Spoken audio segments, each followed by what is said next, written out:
Today we'll be replacing the battery in the Dreamcast, also adding the C battery mod.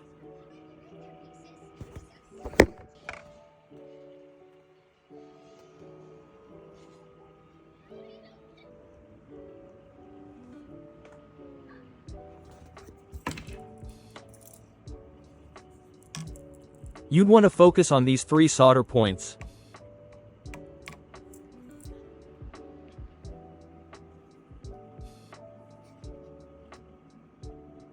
Not the best solder job, but it will do.